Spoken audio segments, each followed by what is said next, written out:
Sí, Bien, ahí estamos. Entonces, está muy caluroso en Villahermosa, mi querido.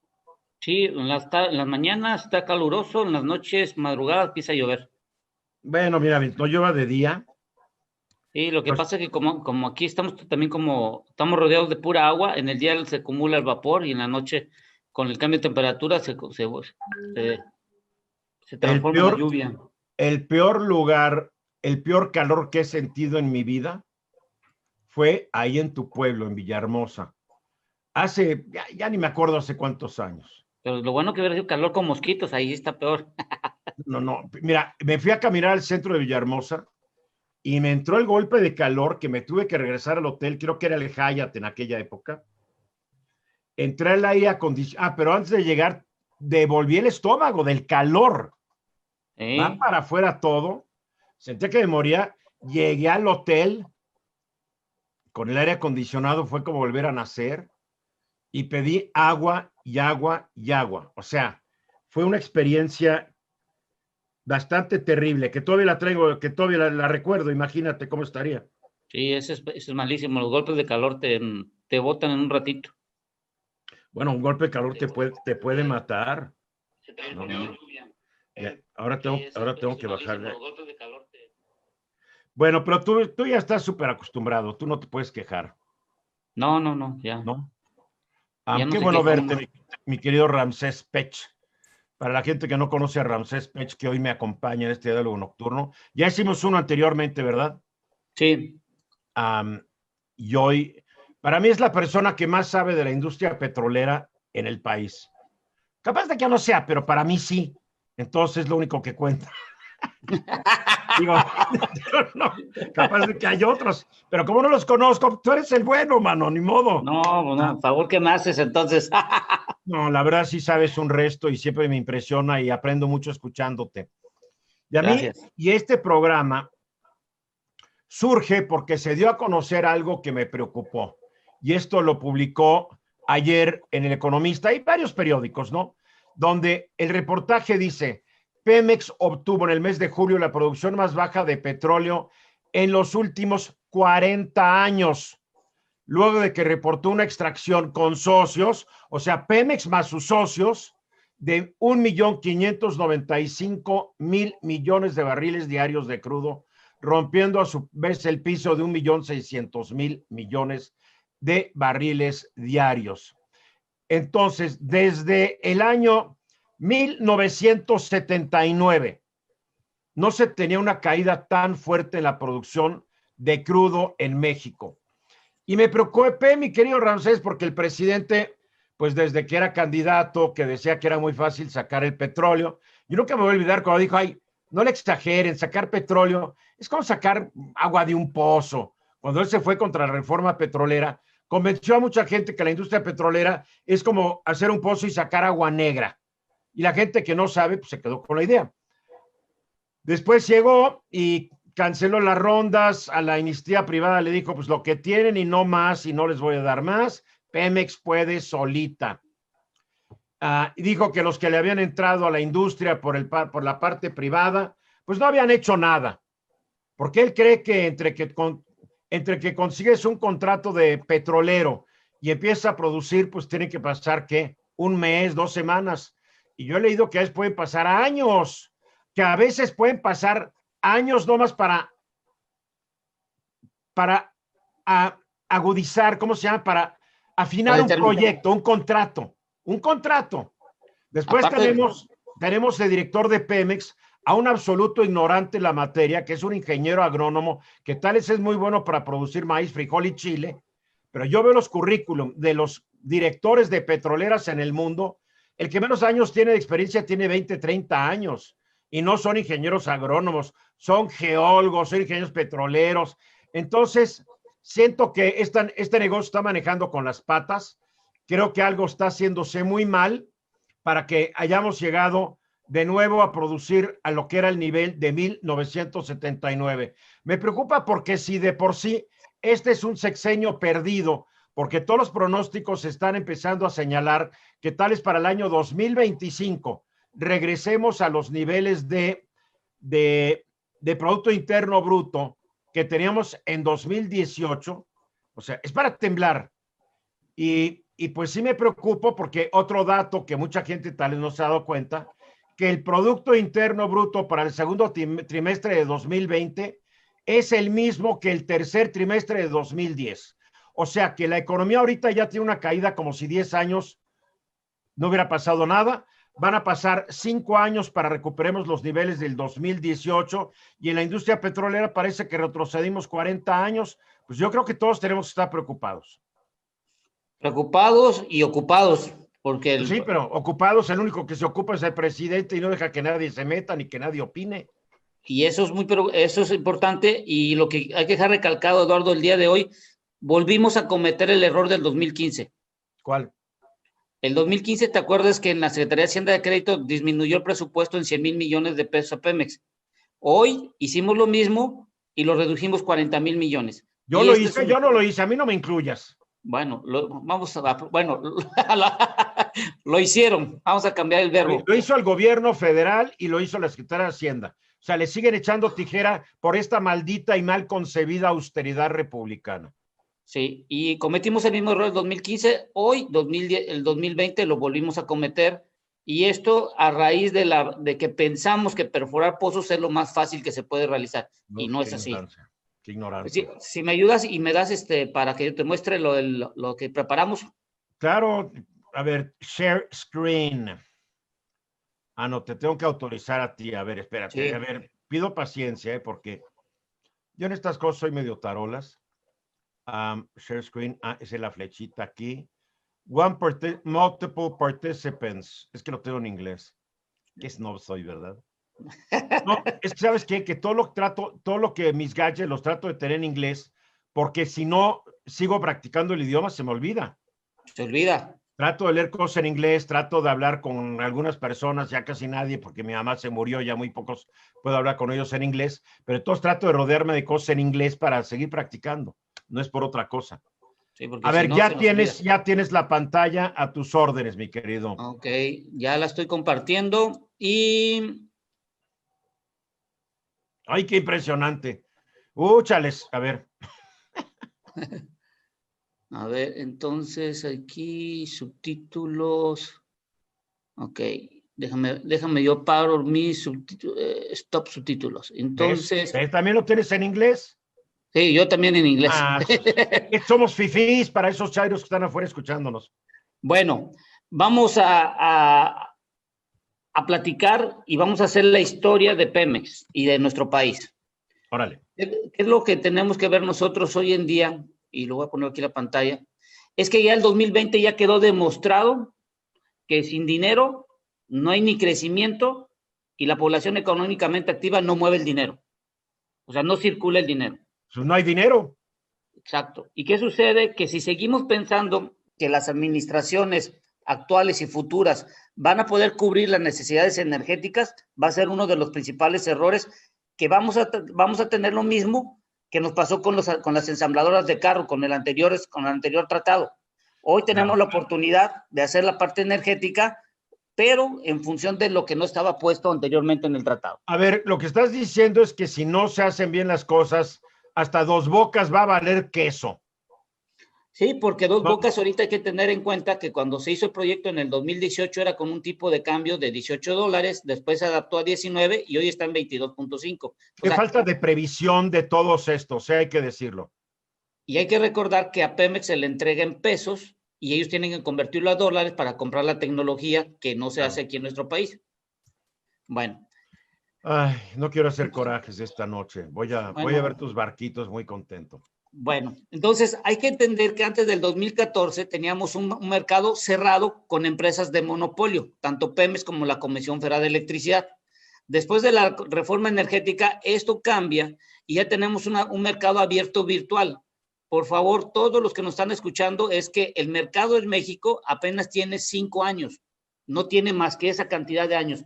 Todo lo que se hizo anteriormente por Pemex era un mercado cerrado con empresas que tienen monopolio.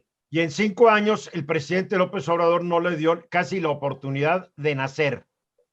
Y es lo que está sucediendo hoy en día. La nueva visión de este sexenio es tener un mercado cerrado pero con un porcentaje de participación de mercado. Es decir, las empresas del Estado van a tener una mayoría del porcentaje del mercado y lo que sobre lo van a hacer los privados.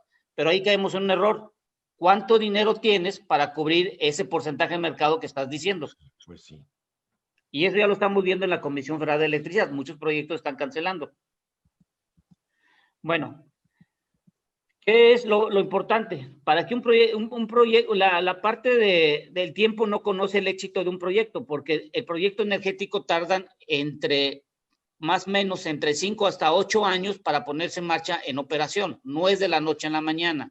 Y depende no del es un pozo de agua, que quede claro. Claro, y lo importante es que si tú quieres regular un mercado cerrado como se pretende hoy en día, vas a restringir y vas a seleccionar quiénes van a entrar y no sabemos cómo van a participar. Lo otro, si nosotros volvemos a los contratos que teníamos antes, no producen y generan un crecimiento energético, como antes del 2014. Muchos de los contratistas cumplían con el servicio, con el producto, y si funcionaba o servía, pues ese era problema de Pemex. Porque el riesgo lo asumía Pemex, les pagaba y si no sacaba nada, pues ni modo, hay que pagar, ¿no? Exacto. Entonces, ahorita las empresas lo que hacen es que debemos de pensar que los privados tienen que recobrar su inversión y la forma de recobrarlo es tener producción en superficie. Y el inconveniente que tenemos hoy en día en nuestro país es que tenemos una visión sexenal, no una misión de largo plazo. Eso es lo que hay que cambiar en nuestro país. Si no hay una misión de nación, no vamos a tener una certidumbre en crecimiento. Como ha sido desde el 27 de septiembre de 1821, cuando el ejército trigarante entró a la Ciudad de México. Entonces, no hay misión. Hay visiones. Hay visiones, no hay misiones. Son palabras muy diferentes. Bueno, ¿qué sucede con todo esto? Y vamos a empezar a hablar. El mercado, tenemos los reguladores, como es la Comisión Nacional de Hidrocarburos, la Comisión Reguladora de Energía, tenemos a la Secretaría de Energía, tenemos a la CEA, tenemos al SENACE, que estos son los garantes del mercado. Y esto se le debe dar el poder y la autonomía suficiente para ayudar a la nación, no para ayudar a la administración actual o el futuro. Pero aparentemente les están tumbando poder a todas estas organizaciones reguladoras. Y eso es un error que cometemos porque en Estados Unidos y Canadá... No, a mí no me incluyas, ¿eh? Bueno, están haciendo... Ya estás hablando igual que López Obrador, todo en persona de plural, ya ni que fueras el Papa. Ni el Papa, ni Juan Carlos I. Bueno, en ese sentido, vamos a empezar a hablar lo que llamamos la exploración y extracción. Órale. Que es esta parte.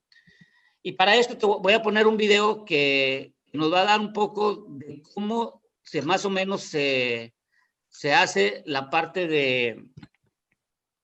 A ver, creo que aquí... Hijo, tú sabes hacer presentaciones, yo no les pongo letritas. Déjame ver cómo el video que me deje correrlo. A ver... No me lo va a dejar correr. No la mueles. A ver, déjame ver cómo lo podemos... Ah, ya sé. A ver... Edit. Bueno, entonces déjame... yo los tengo acá en... Ah, qué lástima que no se pueden correr aquí cuando estamos utilizando esto. Bueno, la idea del video, Eduardo, déjame ver si lo podemos... Edites, tamaños... Perdón, ya sabes que yo ya como ante la cámara, estoy en mi casa y tengo todo el derecho a comer. Tú también, si quieres echarte tu taco, algo rico de allá. Es que hoy mi esposa vio a Julen Ladrón de Guevara, que está con nosotros en el programa, y total que Julen hace unas gelatinas con frutas naturales, pero además las adorna con pétalos de flores y todo, que son una obra de arte, y ahorita que la probé, qué bruto. Está buenísima. Está buena.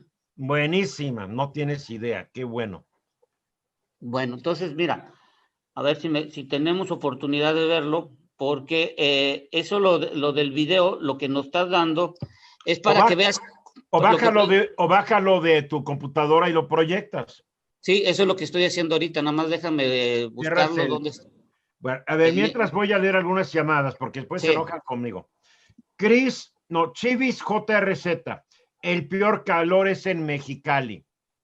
Bueno, eso sí, eso está bien caliente ya. Araceli Vargas dice, es peor en Macuspana. No creo, ¿verdad? Ahí también es caliente. Aquí está, ya lo encontré. Gracias a Marta Flores, le gusta el programa. José Ever Infante Toledo, con mucho cariño al comandante. Le mando siempre abrazos. Alicia Larios, gracias. Manuel Estrada, gracias. Joe Ruiz Gil, y mira, ahí está. Ayer estaba con nosotros aquí al aire y ahora está de espectadora. Buen programa ayer, mi querido Ramsés. Bueno, entonces mira, te voy a Werner Rettig compartir, dice ya hoy lo muy buen encontré. tema. ¿Es viable la nueva refinería? Porque en Tabasco sí había un terreno en Hidalgo que el gobierno compró para hacer una que después canceló, ¿sí? No canceló. Calderón se echó un no sé cuántos millones de pesos para construir una barda y ahí está, ahí quedó la refinería de Calderón. A ver, Ahí vamos va a ver. Eduardo, ya lo encontré el video. Ahí va el ¿Está en video, mira. español o en inglés? No está en inglés, pero lo importante no es lo que dicen, sino es el número de equipos que se utilizan. Fíjate, ahí empieza a la localización que llamamos nosotros. Fíjate cuánto equipo entra solo para aplanar y hacer la localización. Es el desmonte. Vas a ver en el centro, lo que es el contrapozo que se hace para poder empezar a perforar. Es eso que ves que está encerrado en una reja. Sí. Fíjate cuánto equipo va a estar entrando. A partir de ahí entran los equipos para instalar el equipo de perforación. Wow. Entonces, fíjate cuánta gente interviene. Ahora en la perforación, fíjate, tubería, equipos, gente y todo lo demás. Eso no es un pozo de agua. No, es terrestre. Es todo lo que tienes que hacer en un pozo terrestre. No, pero digo, no es un pozo de agua como alguien cree que esto es. No. Fíjate cuánta gente participa. Luego terminas de perforar y ahora viene la completación del pozo. Fíjate cuántos camiones ya entraron. Esa es una fractura que se hace en Estados Unidos. Fíjate cuánta gente entra. Y eso es para poner a producir el pozo. ¿Es el fracking? Sí, es todo el equipo que se necesita. Y después que haces la fractura y todo, fíjate, se van viendo los equipos, estás terminando, haces los análisis, revisas que la presión en superficie esté bien. Y fíjate cómo va a quedar al final.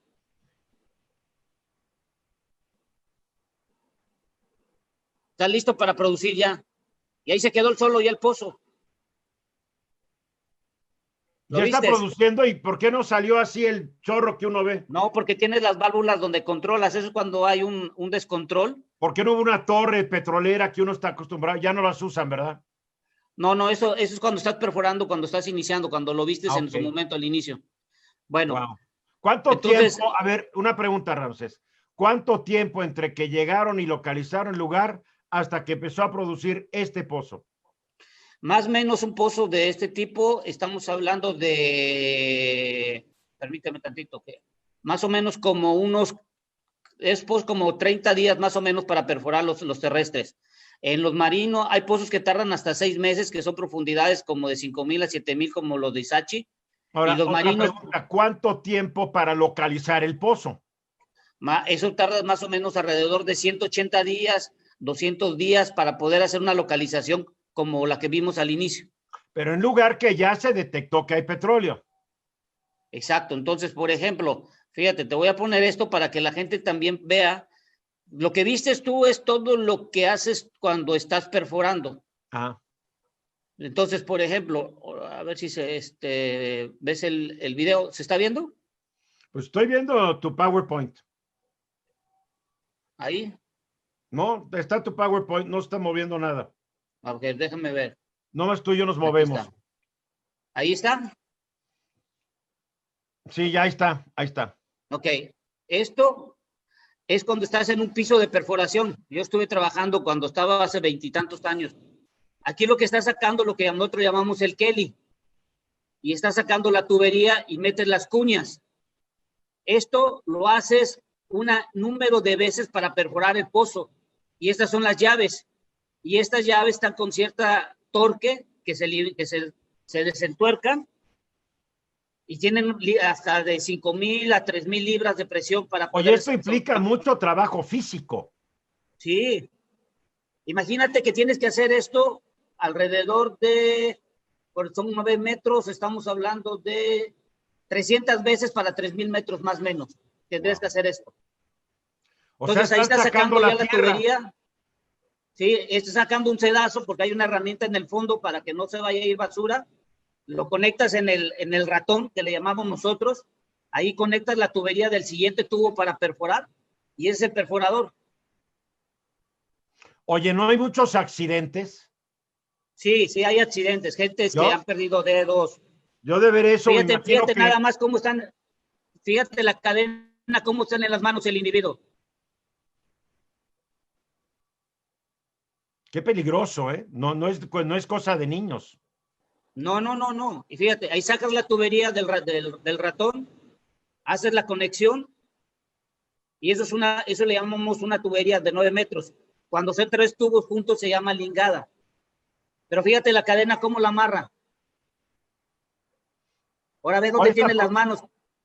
cuál es la Ahora profundidad que va a tener ese pozo? 3,000 metros. Pero fíjate las manos. ¿Viste la cadena? Sí,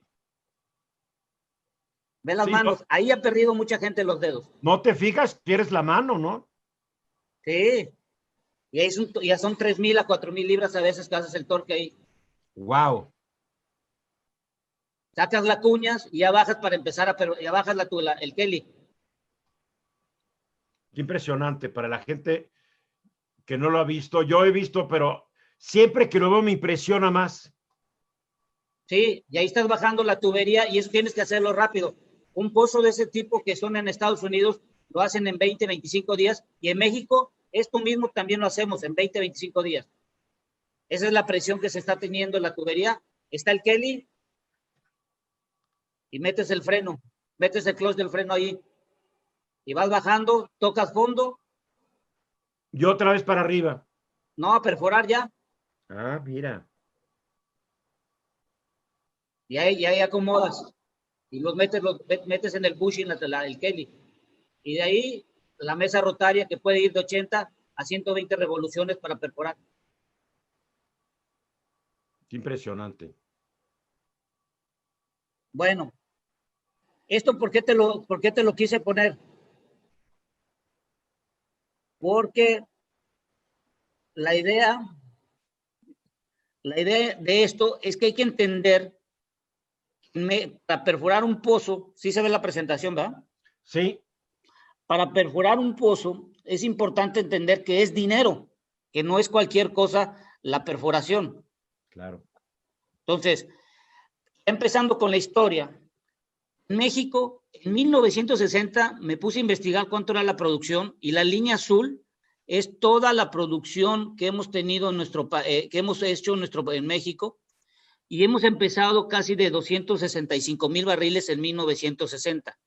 Okay. Fue hasta el año de 1979 cuando ya llegamos a más de 1,5 millones de barriles, debido a que ahí descubrimos Cantarell.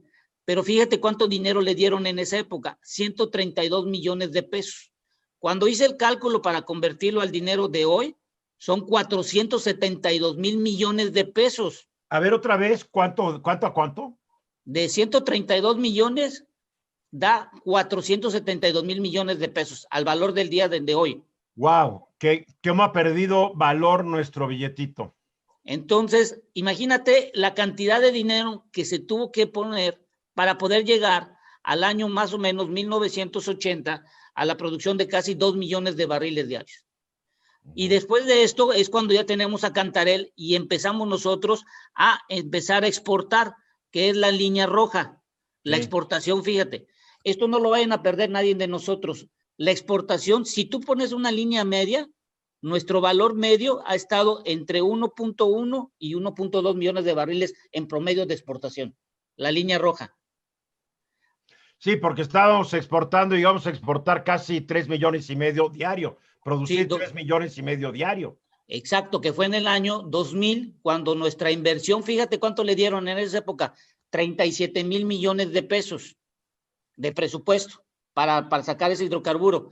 Y nuestra producción se incrementó a más de 3.3 millones de barriles diarios y exportamos más de 2 millones de barriles diarios en esa época. O sea que a Salinas es el que le tocó todo este boom petrolero, porque ya cuando llegó Fox empezó a caer.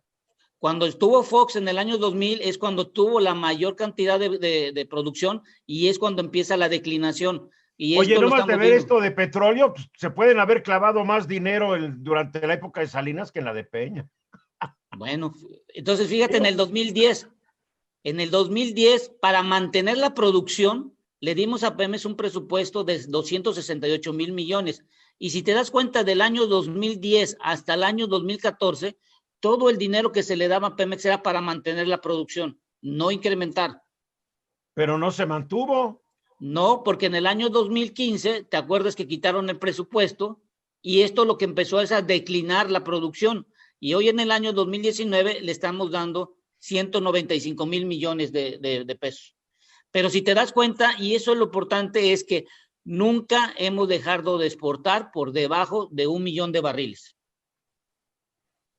Ese dato hay que dejarlo bien claro en este momento, porque dejar de exportar significa que toda esta historia que nos ha ayudado a tener divisas, no ingresos, divisas al país, esto sería un boquete muy fuerte para nuestro país.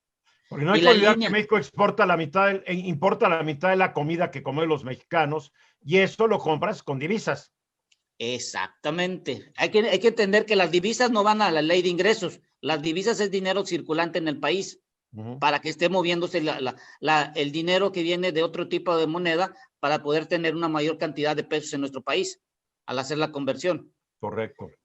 Entonces, si te das cuenta la historia que empezamos desde 1970, mira cuánto hemos incrementado la producción. Estamos hoy en día casi a los niveles de 1979, que es el dato que tú estabas dando al inicio.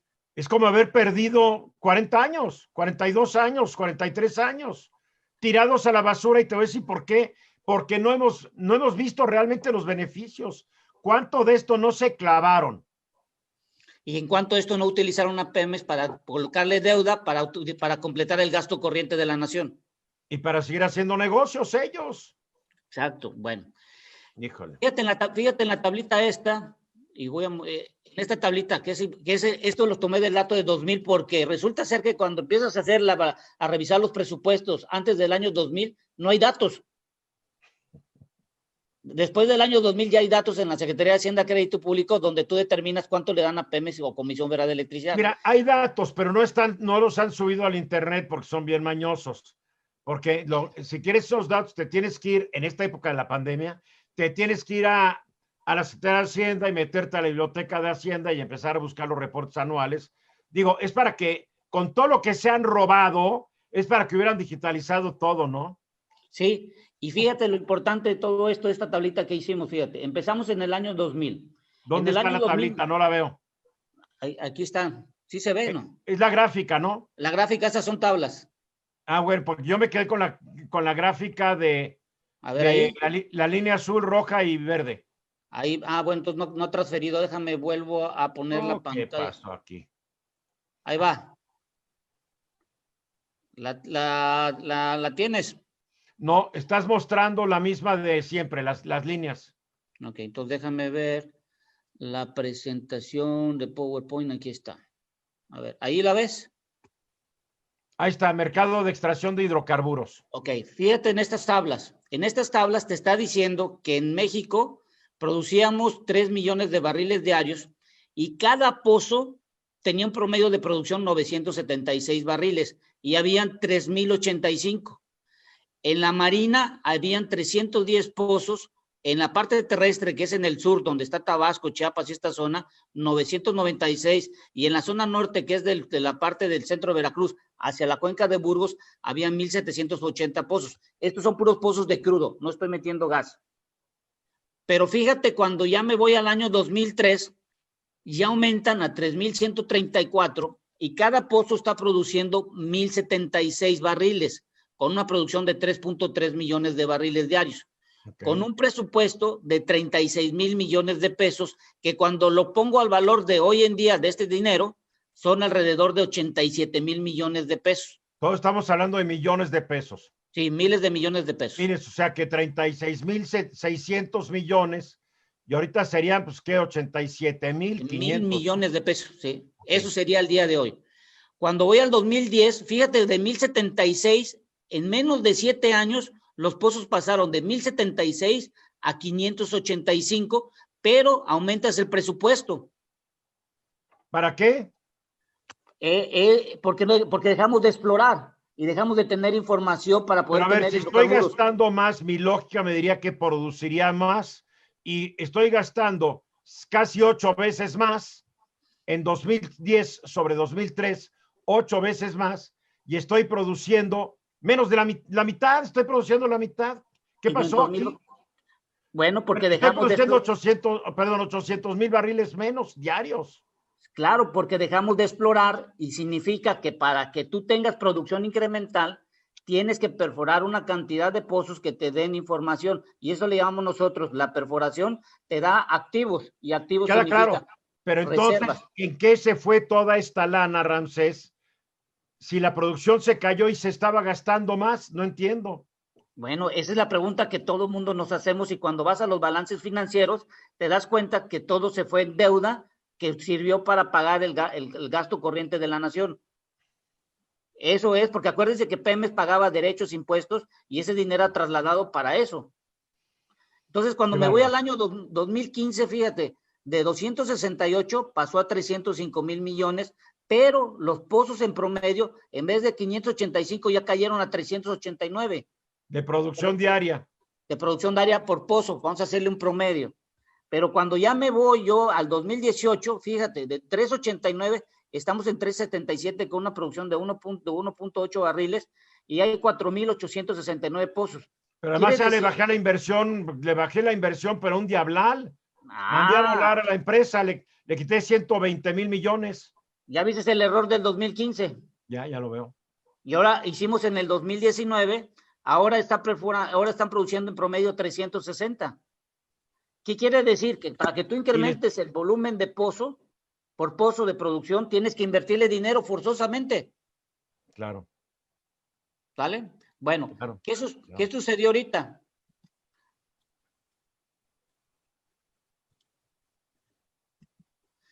Sí se ve la gráfica esta, ¿va? Sí.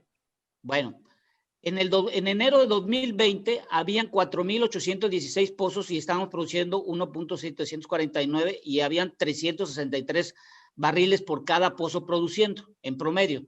En la Marina te dan 2.000 más o menos 700. En el mes de julio, lo que calculamos nosotros, porque se cerraron, ¿te acuerdas del tratado con OPEP? De 4.816 a Pero 4.039. Este es un, supuestamente no se iban a cerrar porque el presidente Trump iba a asumir esa pérdida de los 100,000 barriles diarios.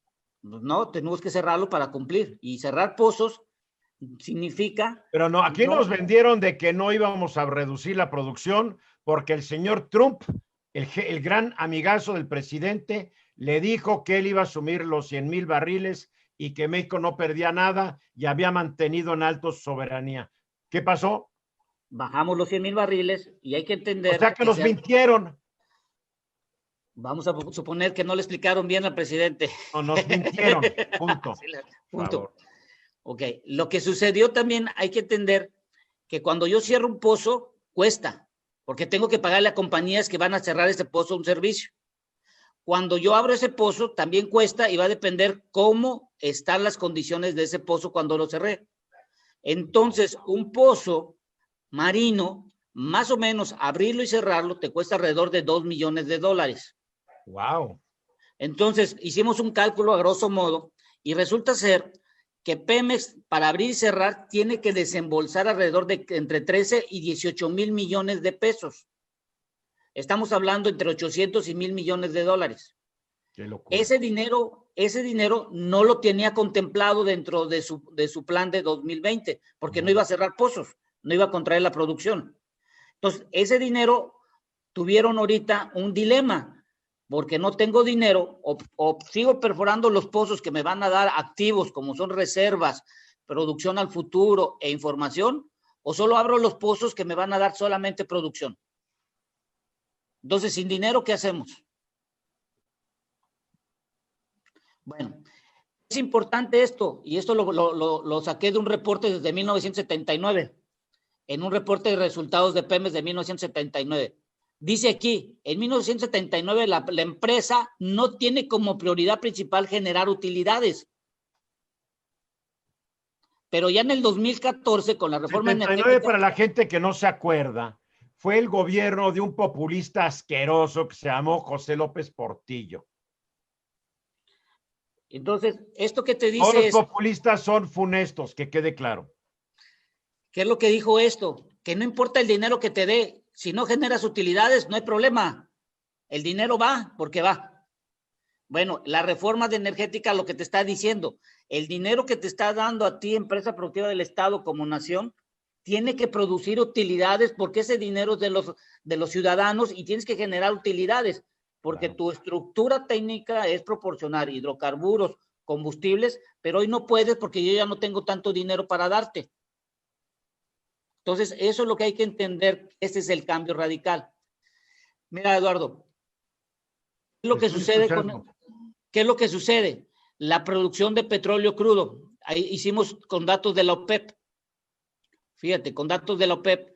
Aquí lo que nos están diciendo es que México ocupa el número 11º en cuanto a la producción de crudo. Pero fíjate, en el 2000, ¿cuánto producíamos? 3 millones de barriles diarios en promedio. Y en el 2019, 1.678. Caímos 44% en la producción. Pero fíjate, Estados Unidos, ¿cuánto producía en el 2000? 5.8 millones de barriles diarios y en menos de 19 años ya pasó a ser el primer lugar con más de 12 millones de barriles diarios Y ahí no el año tienen una anterior. empresa improductiva del Estado, ¿verdad? Ahí son No, puras empresas privadas privadas, son empresas privadas que y ahí contratan gente, les pagan una buena lana, pagan impuestos y generan riqueza para las empresas y para la nación y para la tesorería. y los condados son beneficiados en ese sentido, que son como los Claro, municipios aquí. porque aquí los municipios lo único que les deja Pemex es degradación ambiental. Bueno, ¿qué es de todo esto que te estás dando? Mira, Rusia, Arabia Saudita, Irak, China. Mira, China ya también ya está produciendo más de 3 millones de barriles diarios y esperamos que produzca un poquito más. Pero cuando hablamos de la exportación, Arabia Saudita en el 2000 exportaba 6.2 y nosotros en el año 2000 exportábamos 1.8 millones de barriles diarios y hoy estamos exportando 1.2 millones. Quiere decir que nuestra plataforma de exportación también se redujo en un 35%. Dentro de poco yo creo que vamos a estar en esta lista de importación de crudo. Fíjate, China, ¿cuánto importaba de crudo? 1.4. Hoy importa más de 10 millones de barriles diarios al cierre de 2019. ¿Esto qué te quiere decir? Que la industria de los hidrocarburos no se va a parar por los próximos 30, 40 años porque todavía los combustibles y se van a seguir utilizando en muchos países. Lo que sí vamos a ver un cambio en el 2032, 2033 es que la demanda de crudo se va a mantener y va a empezar a declinar en el 2040, pero el gas natural va a pesar su incremento por la electrificación que va a haber en el mundo, es decir, producir electricidad con gas natural. Ahora, pero tú estás muy optimista, el mundo está parado. Sí, pero por ejemplo, hoy en día, y ahorita te lo voy a poner la gráfica, en México ya estamos, los niveles de consumo de gasolina, ya estamos igual que en febrero, ya estamos por arriba de los 700,000 barriles en consumo. Eso me está dando un indicador que la gente ya se empezó a mover, pero se movió sin dinero. Están. Pues mira, yo nomás veo las gráficas de cómo están los pronósticos. México se va a recuperar hasta el segundo trimestre del 2025, va a llegar a estar igual que en 2018. Exacto. China va Bueno, a salir muy rápido, Indonesia más o menos rápido, Corea del Sur el tercer trimestre del año entrante, Australia el primer trimestre del 2023. O sea, la mayoría de los países van a estar mal en 21 y en 22. Son bueno, pocos los países que van a estar bien, van a empezar a seguir hasta el 23, 24 o 25. Entonces la pregunta, ¿tu optimismo no veo por dónde?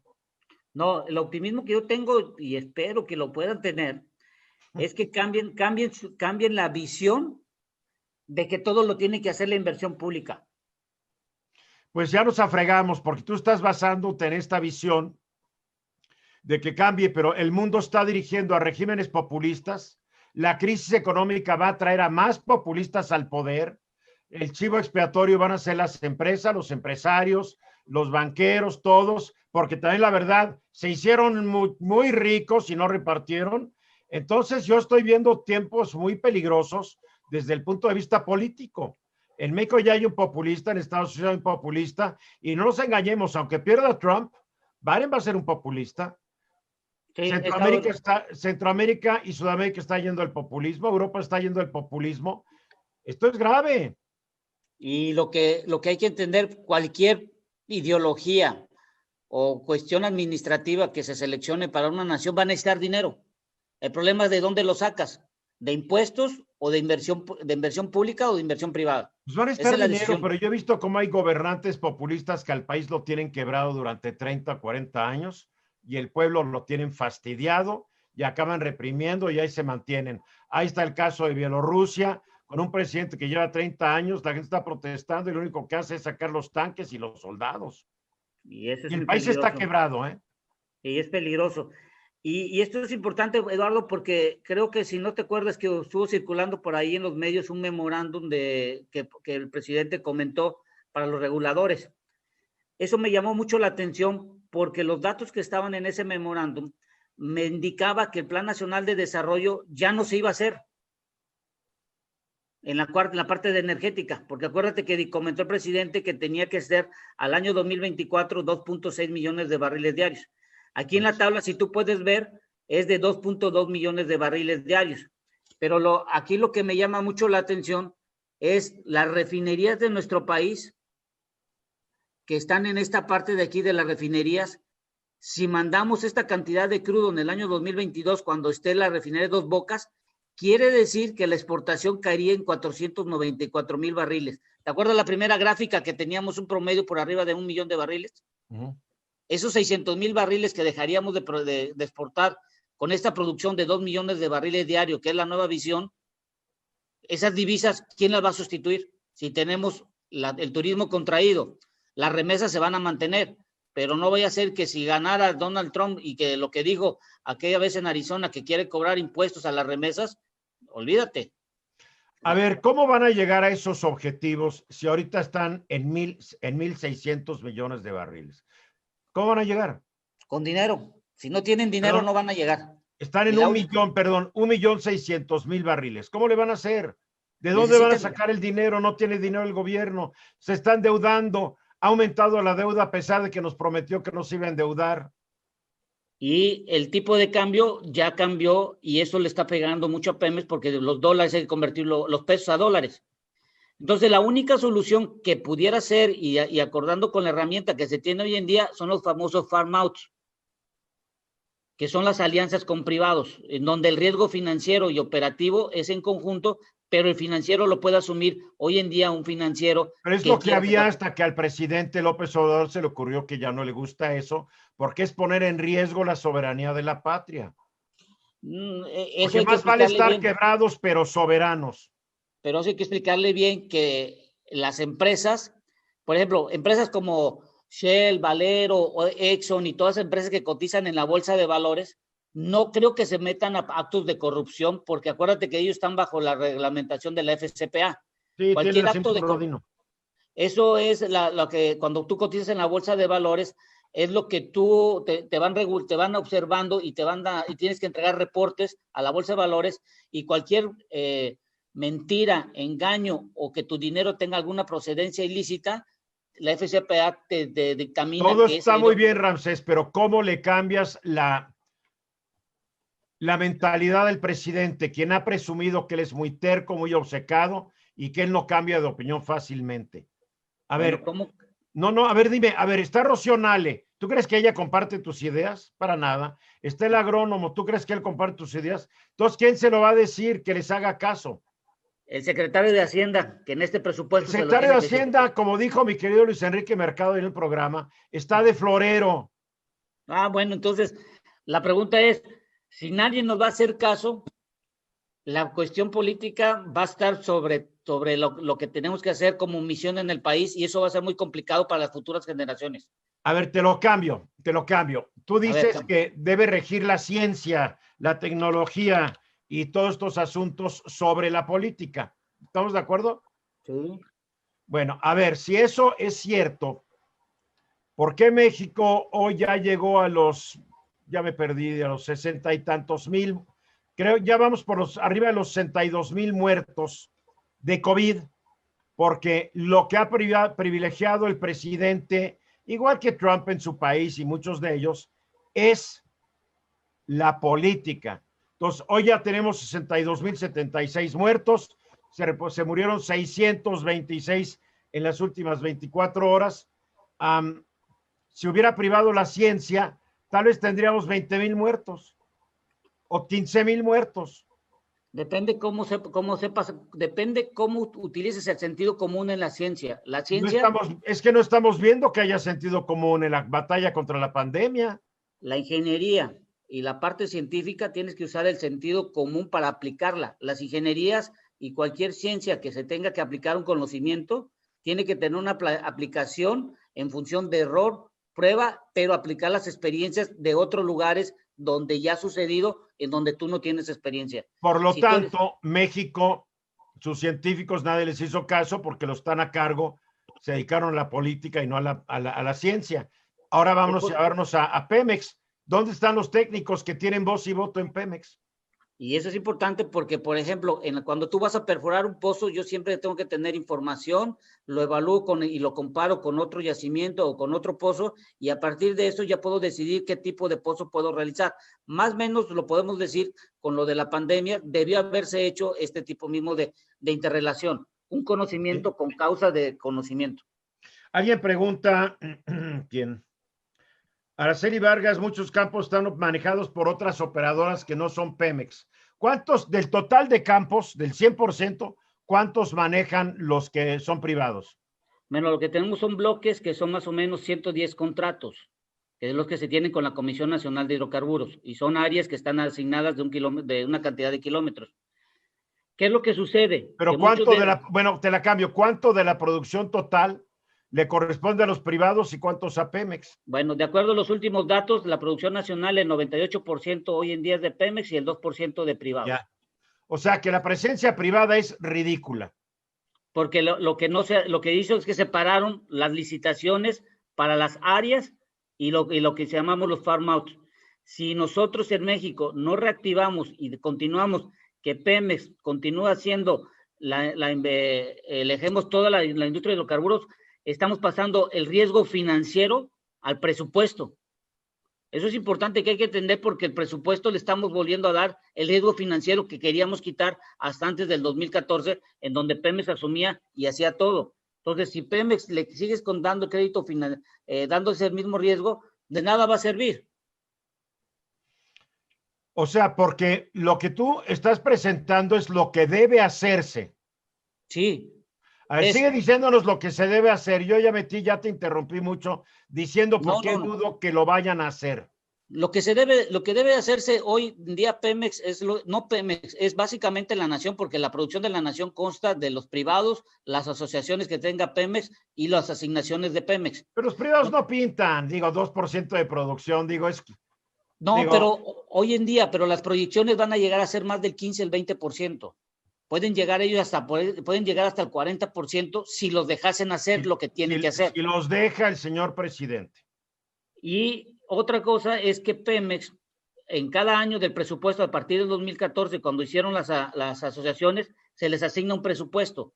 A ver, en los farm outs, que es las asociaciones que tiene un privado con Pemex, se les determina una cantidad de área determinada para la explotación. ¿Qué es lo que sucede? Que abajo hay lo que llamamos reservas. Entonces, cuando se le dan el farm out, las reservas se reparten 50% Pemex y 50% los privados. Entonces, ahí hay que analizar cómo se puede conjuntar para que los privados puedan tener una mayor cantidad de reservas, respetándolo a Pemex su participación dentro de esa alianza, para quien vaya a tomar el riesgo financiero de pedir prestado ese dinero para la explotación de esa área, sea el privado, y no lo asumamos que sea Pemex, y ese riesgo que lo asumiría Pemex financiero no lo traslada al presupuesto. Entonces, esas son las cosas que tenemos que estar viendo ahorita. ¿Por qué, Eduardo? Porque lo que estamos haciendo ahorita con Pemex es como hacemos la tarjeta de crédito. No pagamos al capital, solo le estamos pagando al pago mínimo. Sí. Y cada vez que te llega el estado de cuenta debes más dinero. Exactamente, eso es lo que está sucediendo. Y si tú quieres comprarte un carro y debes dinero y no puedes porque solo estás pagando el mínimo, te están comiendo los intereses. A ver, Araceli Vargas, que te quiero decir que tiene una maestría en administración de la energía. Por eso ya me llamó la atención, porque está diciendo cosas que yo creo que tú te vas a entender muy bien con ella. Dice, sin dinero no se puede siquiera mantener la producción, sino que esta producción va a ir cayendo naturalmente. Si creen que este es tu techo más bajo, esperen 2 meses cuando se tenga dinero para mantenimiento mínimo. Ahí la producción va a estar aún más baja y si no perforas, peor. Cantarell fue uno de los 5 yacimientos más grandes del mundo, ya nos lo echamos. El pozo con mayor acumulado de barriles petroleros está en México y es el pozo Cerro Azul 4.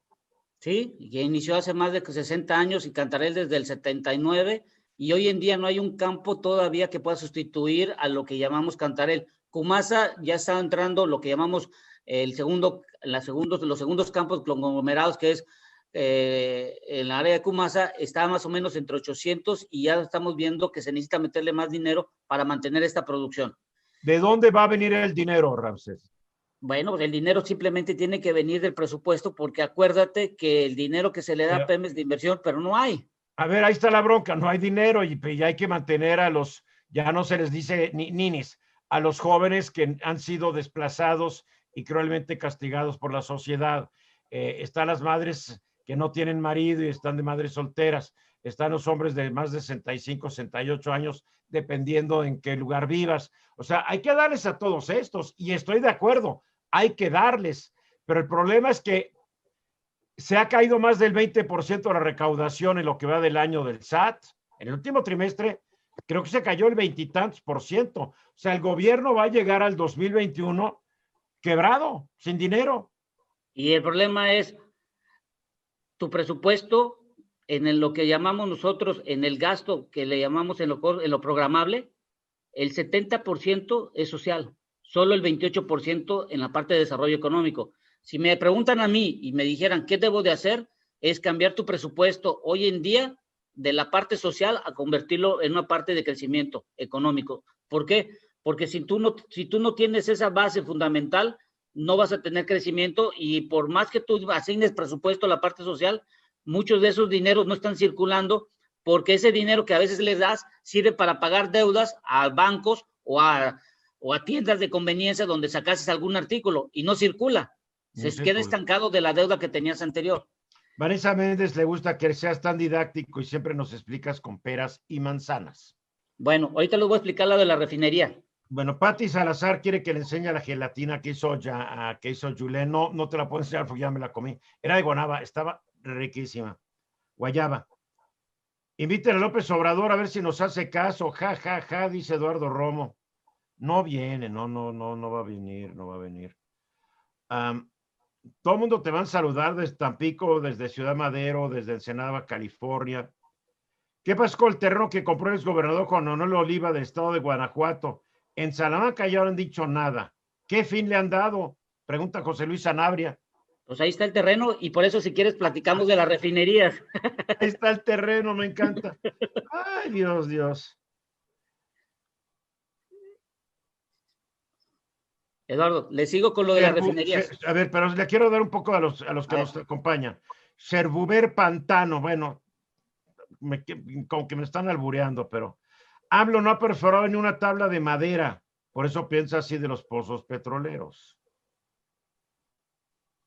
Eduardo Soriano, Nicéforo Pérez, Venezuela tuvo su pico de 3.7 millones a inicio de los 70s. Aún hace una década estaba por arriba de los 3 millones, en México llegamos a los 3.4 millones. No, yo creo que Venezuela tuvo una época en que producía más que México, ¿no? Aquí está, mira, Venezuela, ya no, Venezuela ya salió del ranking de los 10, ya no está. Sí, Hugo Chávez escabechó, un populista escabechó la industria, pero creo que estuvo arriba de México durante muchos años. Sí, estuvo arriba, pero ahorita en la última estadística de 2020 de la OPEP, ya Venezuela ya no está entre los primeros 10. Fíjate, a ver, síguele. Bueno, la otra cosa que hay que entender importante es que la refinación no se puede dar en cualquier parte del mundo si no tienes materia prima en superficie. Y la materia prima se llama crudo. Crudo. Y si no tienes crudo, no puedes tener petrolíferos. Okay. ¿Qué están haciendo? ¿Qué está haciendo, por ejemplo, Aramco y otras compañías nacionales? Aramco, que es la compañía de Arabia Saudita. Exactamente. Esas compañías están yendo a Estados Unidos, a China y a varios países y están invirtiendo en refinerías, que es como la que tenemos en Estados Unidos, la PARC, donde nosotros tenemos un porcentaje del 49.9%. y Shell tiene el otro resto del porcentaje. Oye, ¿por qué México puso la refinería al 100% de propiedad? Porque no vieron esa visión de poder nosotros asegurar nuestra producción de crudo. ¿Qué es lo que hace Arabia Saudita? La compañía de Arabia Saudita es, yo tengo una producción alta y lo que voy a hacer contigo es que te voy a mandar mi crudo a la refinería donde somos socios y yo estoy asegurando por un periodo largo de tiempo que esa producción que estoy sacando se va a la refinería y por lo tanto yo tengo una exportación. Ahora, ¿Arabia Saudita maquila su petróleo o también tiene sus refinerías propias? No, Arabia Saudita tiene en la propia Arabia tiene algunas y la mayoría las tiene, por ejemplo, en China, en Estados Unidos también tiene y en Europa. Y es lo que ellos están haciendo es, saco mi crudo y lo estoy exportando y estoy asegurando un contrato de largo plazo. Y lo refino donde están los mercados. Exactamente. Y eso es lo que están haciendo hoy en día muchas de las compañías que han visto en dónde está el negocio. Entonces, te pongo esto, lo estoy resumiendo, de una refinería. Este es un proceso de refinación normal. Y esto está tranquilo, porque es un diagrama muy sencillo. Un diagrama de una refinería. Yo le entendí a la primera, Está bueno. No más de verlo, lo entendí. Bueno, lo importante que tú tienes que ver es que la entrada del crudo es lo principal. Si metes un crudo ligero, necesitarías menos procesos en medio para sacar esta cantidad de productos. A mayor crudo pesado, mayor cantidad de procesos en medio tienes que tener para romper las moléculas de carbón. Entonces, cuando tú metes el crudo, se llama lo de la destilación primaria, que lo que haces es, por medio de puntos de ebullición, haces una primera separación. Si tienes un crudo muy pesado, van a salir menos productos ligeros y más pesados que van a ir en la parte de abajo y tienes que pasar una destilación al vacío. Y esto tú tienes que meter procesos intermedios en donde te ayuden a romper la molécula. Pero una refinería, el costo no está en esto de aquí al inicio, está en la parte del medio, que si tienes un crudo muy pesado, tienes que invertirle muchos millones de dólares para romper esa molécula.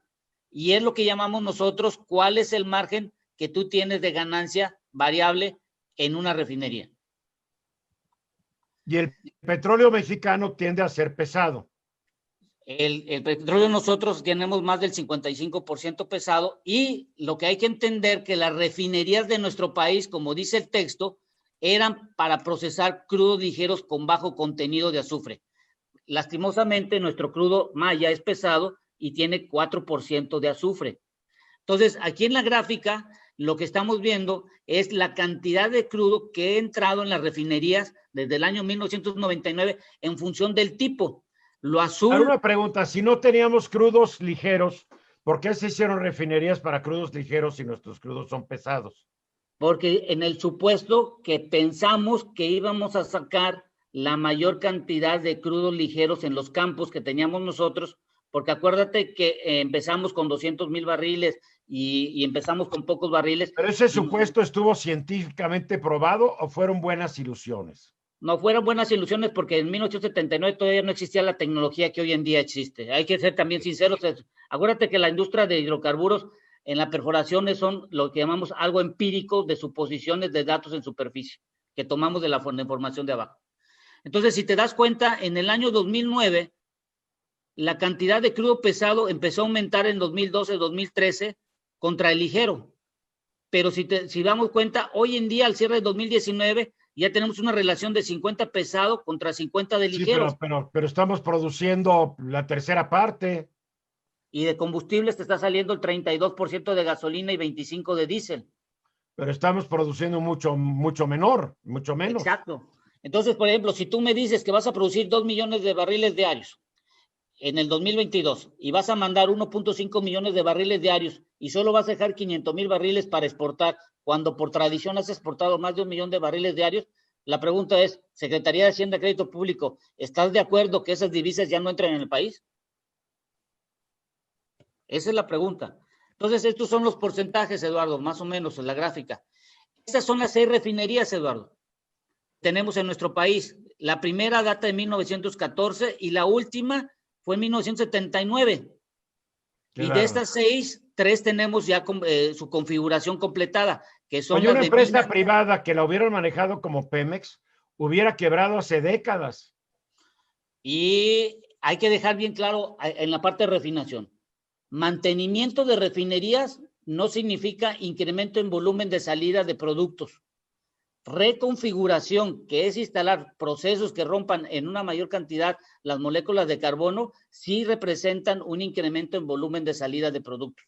O sea que en la refinería Madero, Cadereyta y Minatitlán ya se hizo una reconfiguración y ya pueden hacer eso. Ya lo hacen, pero ya cambiaron los requerimientos del tipo de combustible al día de hoy. Por ejemplo, el diésel de bajo azufre ya tiene que ser de menos de 15 partes por millón. O sea que hay que reconfigurar de nuevo. Sí, y hay que invertir. Y una reconfiguración te cuesta no menos de 2,000 millones de dólares. Ajá. Bueno, entonces, con esto, ¿qué es lo que hicimos por la producción de crudo por tipo? Fíjate. Esa es la producción que tenemos en nuestro país. Lo negro es pesado y lo verde es crudo ligero y crudo superligero. Si te das cuenta, el crudo ligero, el crudo pesado ha sido un mayor porcentaje en nuestro país, la pregunta que tú me decías. Y fíjate, hoy en día tenemos poco crudo ligero y más pesado. ¿Y cómo le vamos a hacer con la refinería si queremos sacar más producto y tenemos más pesado? Hay que invertirle para romper las moléculas. Claro. Bueno, esto es una gráfica muy buena, fíjate. Eso es por refinería. Este es Cadereyta, Minatitlán, Salina Cruz, Madero, Salamanca y Tula. Lo que está en rojo es crudo pesado y lo que está en negro es crudo ligero. ¿Te acuerdas las que le hicieron la reconfiguración? Sí, claro, ahí se ve. Ahí se ve. Pero fíjate, por ejemplo, en Cadereyta ya está 50 y 50. En Minatitlán es más pesado. Y en Madero es pesado.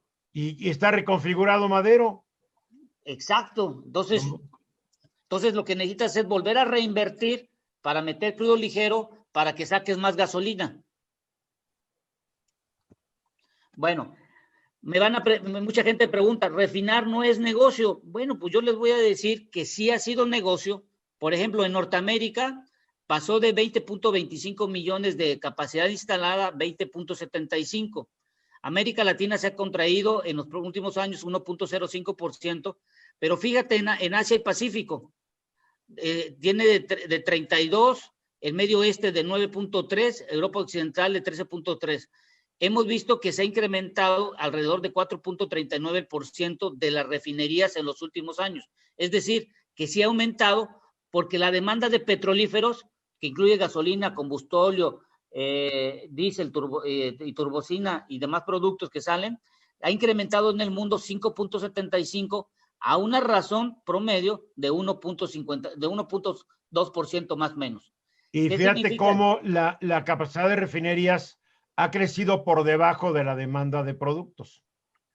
Y entonces, ¿qué es lo que te quiere decir? Que los próximos 15, 20 años todavía se va a utilizar el consumo de petrolíferos, llámense también, o los combustibles gasolina y diésel. Va a ser bueno, en Europa ya hay acuerdos para tal vez dentro de muy pocos años, 10 años, nomás se produzcan coches eléctricos, ¿eh? Bueno, nomás que nosotros tendríamos que tener aquí en México un poder adquisitivo igual o mejor que el que tienen allá. No, porque los precios van a bajar, mi querido Ramsés. Pues esperemos que sí, porque ya vives cómo cuesta el dinero hoy en día. La bronca es que como van también a quebrar a la Comisión Federal de Electricidad, no vas a tener dónde cargar tu coche. Y acuérdate que la Comisión Federal de Electricidad tiene un problema, la nación le da un subsidio de ingresos por la ineficiencia que tienen en la generación. Entonces ese subsidio que es ingresos es una compensación por las plantas que no han podido reconfigurar como las de combustóleo a gas natural. Alejandro Rafael Fuentes pregunta, Dos Bocas ya está por iniciar el proyecto de ingeniería y después de procuración. ¿Con qué recursos lo piensan hacer? Eso es lo que te digo. ¿Cómo lo van a hacer? ¿Con qué dinero? Y ahorita ahí hay una gráfica para que también te vayas para atrás, que también hice la investigación.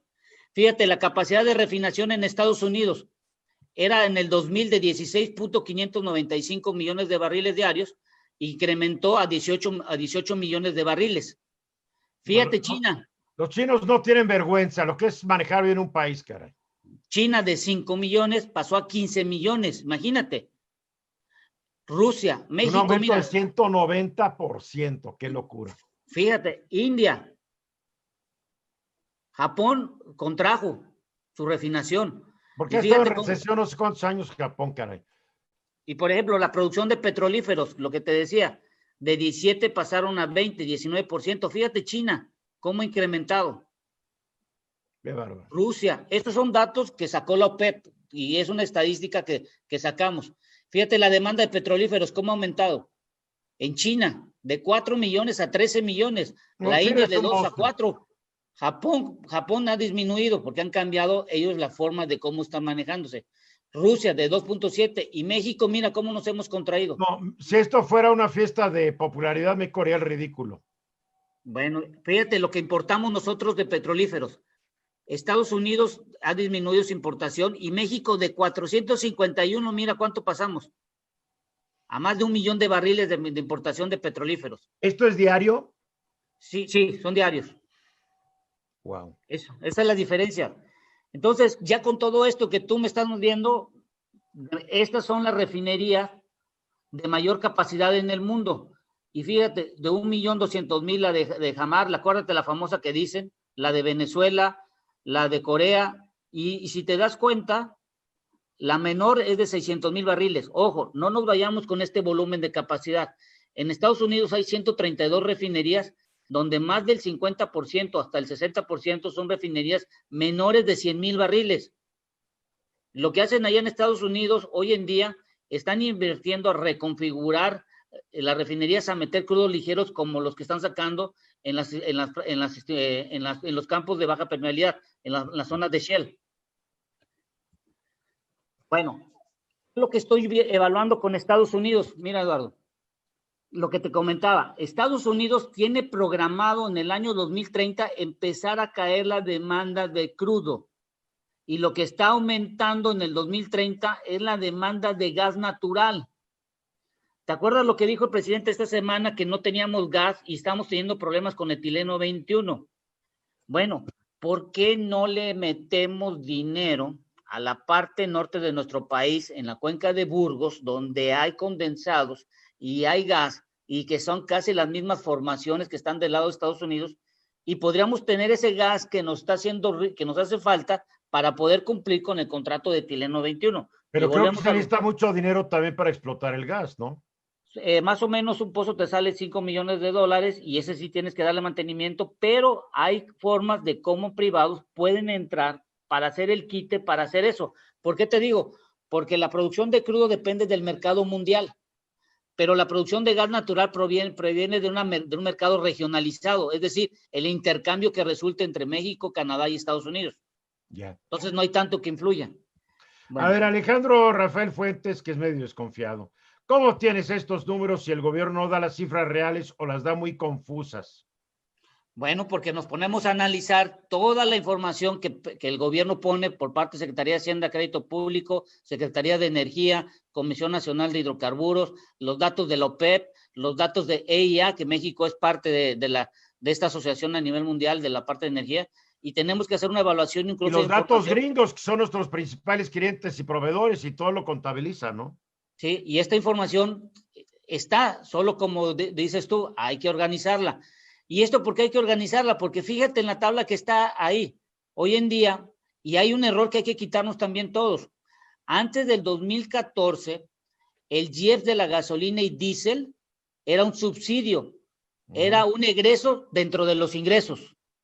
Claro, era dinero de todos nosotros que no nos cobraban vía precios. Exacto. Hoy en día el GIEF es un ingreso positivo para la nación. Fíjate, son 220,000, 297,000. Y este 2020, con todo y pandemia, van a estar al mismo nivel de lo que se recaudó en el año pasado. Ok. Bueno, ahí te va lo que me preguntabas tú de la refinería de Dos Bocas. A ver, este es el presupuesto del 2018. Transformación industrial. A transformación industrial, donde están las refinerías, le dieron alrededor de 21.4 mil millones de pesos. Y al cierre de diciembre ejercieron 17. Es decir, que en el 2018 Transformación Industrial subejerció el presupuesto. Cuando me voy al 2019, a Transformación Industrial le dan 57,000 millones de pesos y solo ejercieron 13,000 millones. ¿Dónde quedaron esos 40,000 millones? Porque cuando haces tú la refinería de Dos Bocas, de ingeniería y todo lo que tú necesitas, y los equipos, cuando menos tienes que pagar un porcentaje del costo de esos equipos.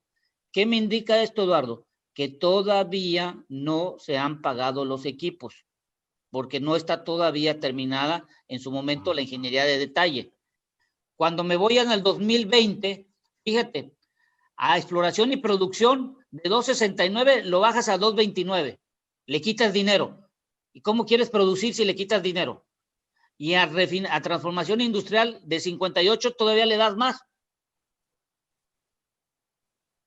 Cuando tienes que sacar dinero para poderle sacar el hidrocarburo para que puedas tener para tus refinerías. Tienes que tener productos, si no, no sirve de nada.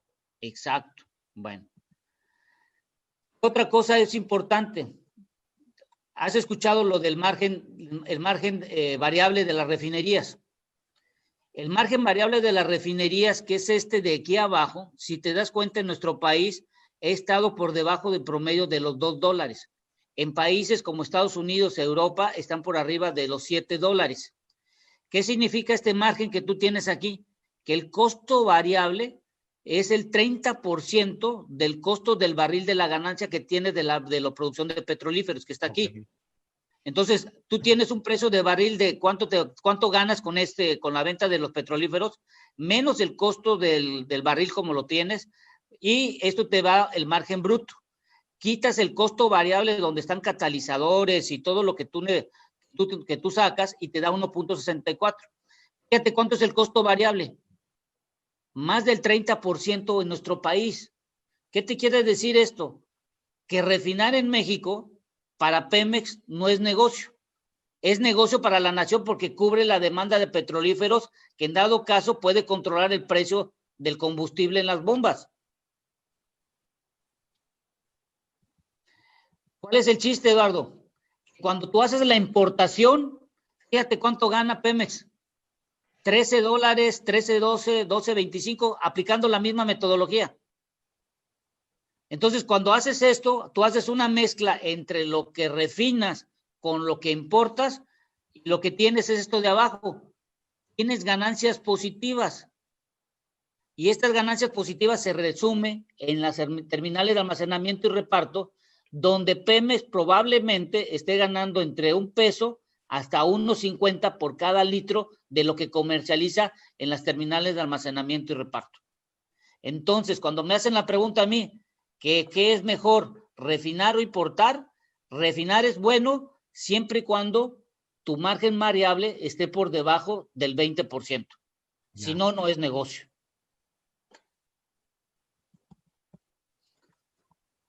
¿Qué es otra cosa?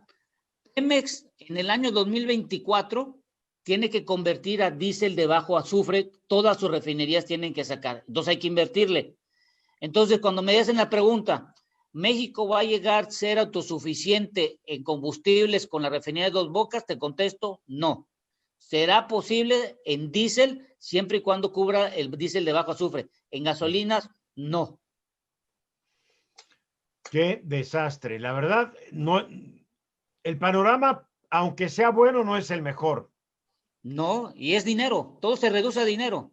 ¿Sí? Entonces, en la tablita esta que estoy mostrando, si te das cuenta, el IEPS el 1 de enero era de 4.58.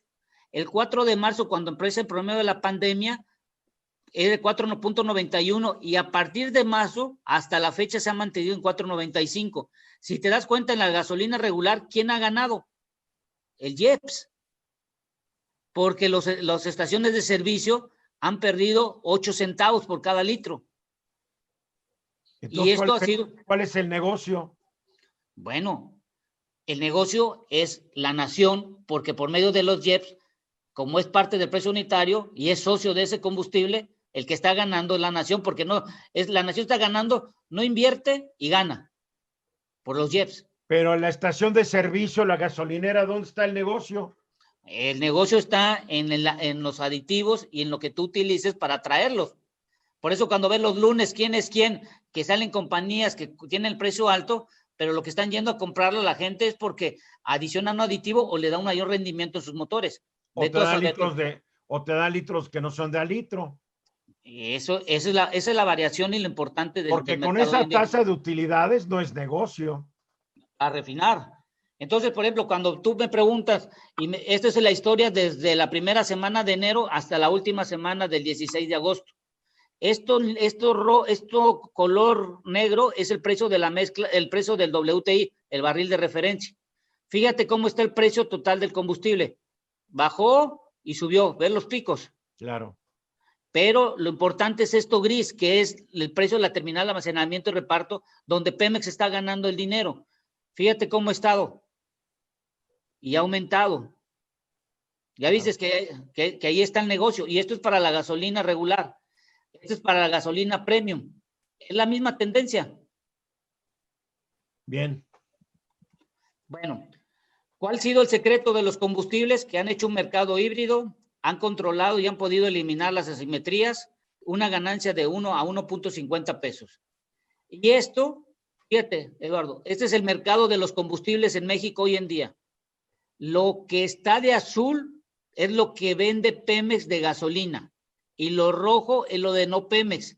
Si te das cuenta, en enero, más o menos, los Pemex tenían 70% del mercado y 30% privados.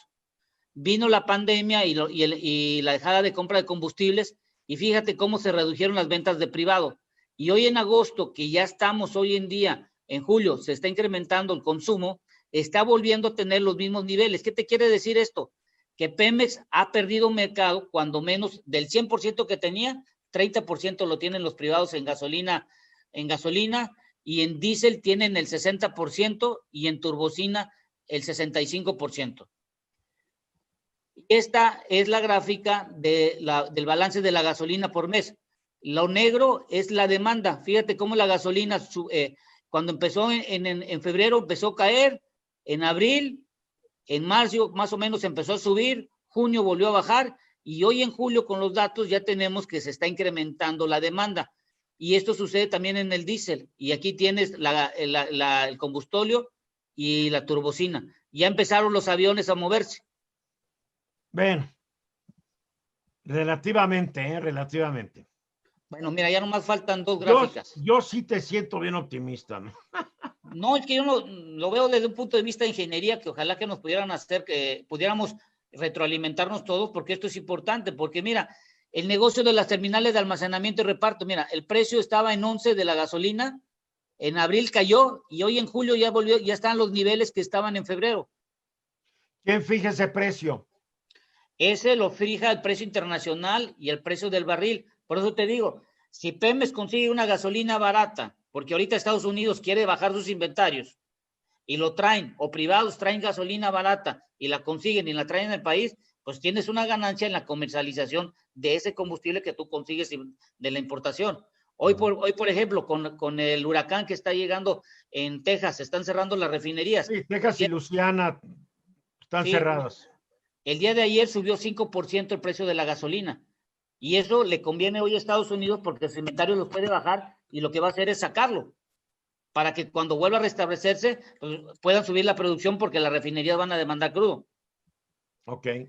Entonces ya para finalizar y esto que estoy platicando, fíjate, esto es el margen de ganancias de las refinerías en nuestro país en el segundo trimestre del 2019.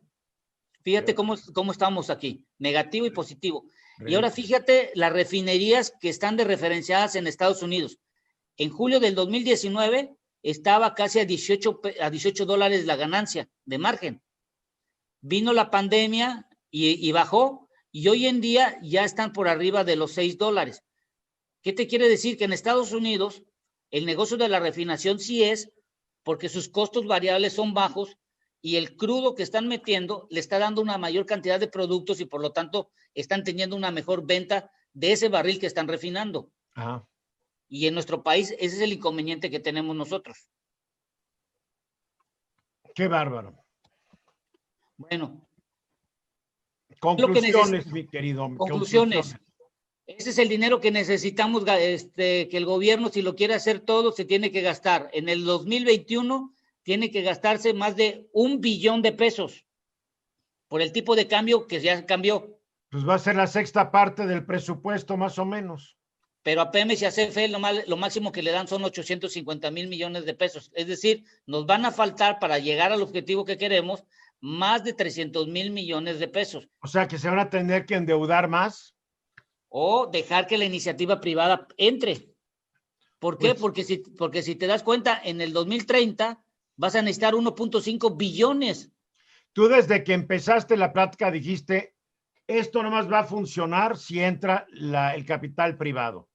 Hoy Claro. no siento que el capital privado quiera entrar con toda la incertidumbre que mañana les haga una consulta a mano alzada para ver a quién fastidian. Y eso es importante, que el dinero, cuando no se siente cómodo, se va a ir a otro lado. Y se ha ido.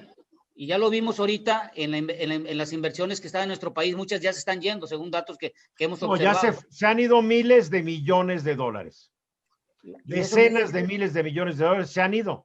Y eso es cómo los vas a regresar si se están buscando en lugares que van a tener ese dinero. Acuérdate, por ejemplo, China, yo le digo que es un país camaleónico. No importa la ideología que tengan. Ellos se adaptan donde el dinero les vaya a servir y claro, crecen. Claro.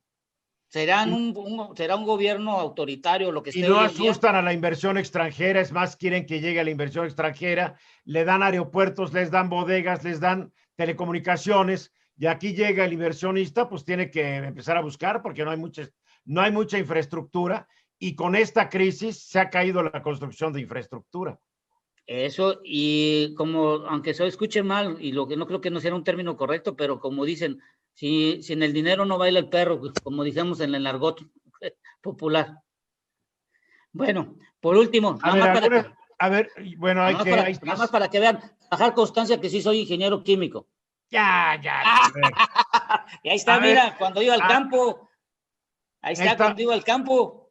Oye, ¿qué greña tenías, caray? Ahí tenía 23 años, fíjate, ahorita tengo 50, hace 27 años. Ya llovió, mi querido Ramsés. Ya estaba joven, sin canas y con pelo. Así pasa. A ver, Alex Escaldrufo, ya sabes, aquí la gente no pone sus nombres. ¿Por qué un estudio de viabilidad del IMCO no le da viabilidad a la refinería de Dos Bocas? Bueno, lo que hizo lo de IMCO es importante que lo vieron desde un punto de vista financiero, pero desde un punto de vista estratégico para el país, la refinería de Dos Bocas es importante porque de las 6 no se le ha hecho la inversión necesaria y no sabemos la vida útil. Yo siempre he dicho que una refinería de 340,000 barriles en esos momentos, cuando se hizo el plan, no era lo correcto.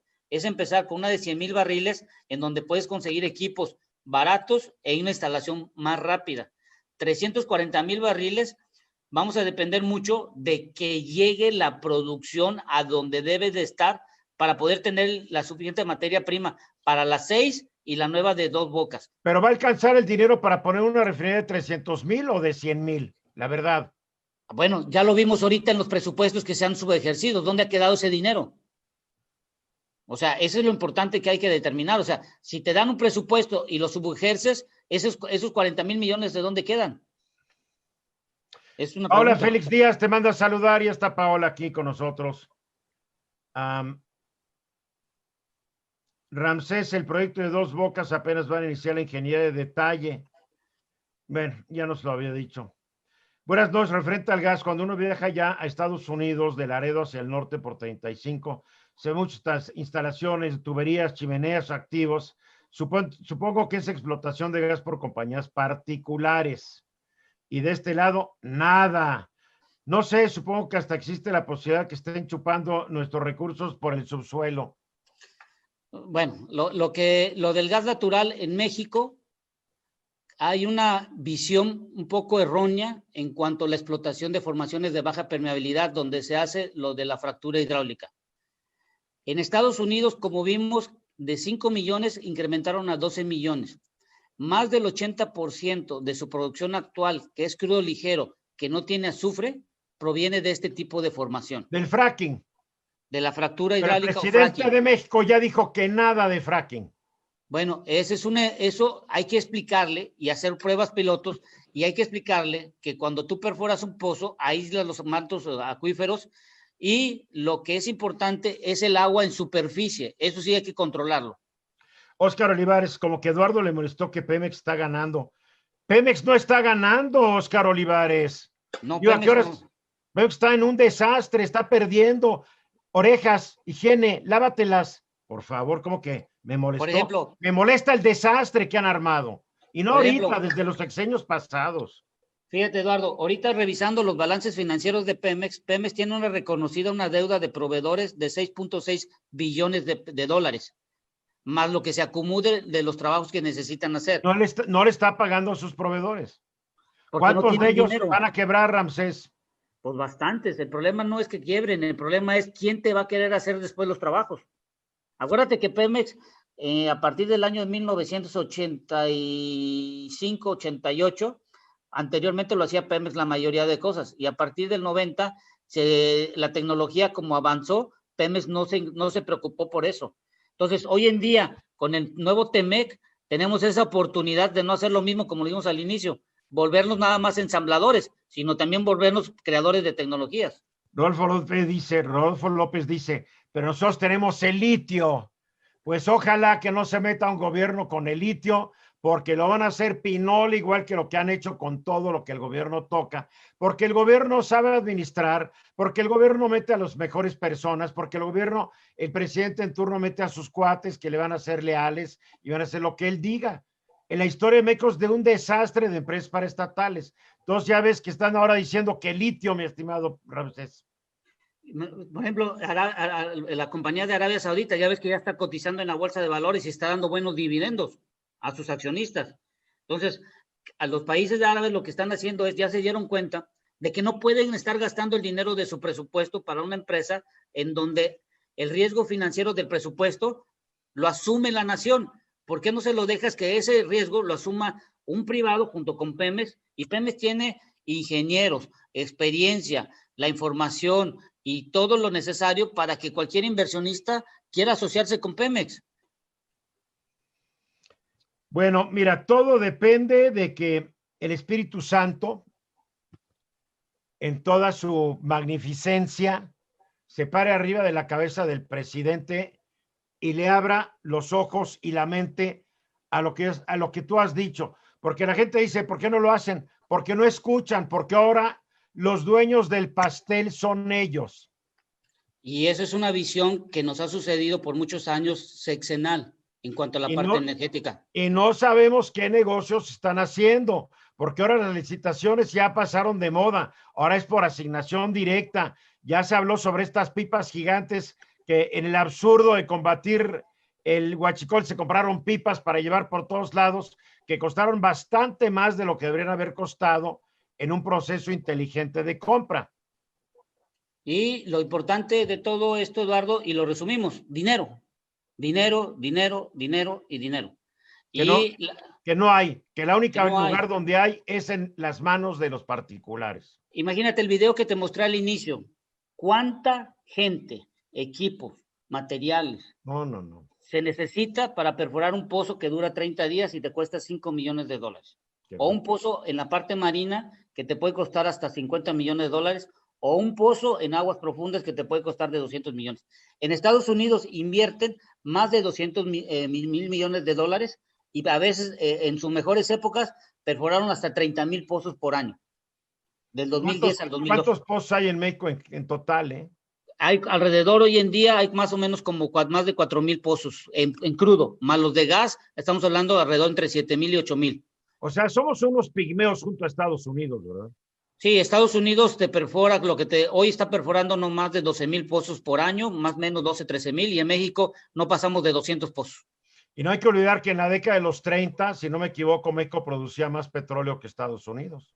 Sí, y yo lo vi en 1960, producíamos 265,000 barriles y en 1980 ya producíamos 1.9 millones de barriles diarios, pero le tuvieron que dar al valor presente de hoy en día 472,000 millones de pesos.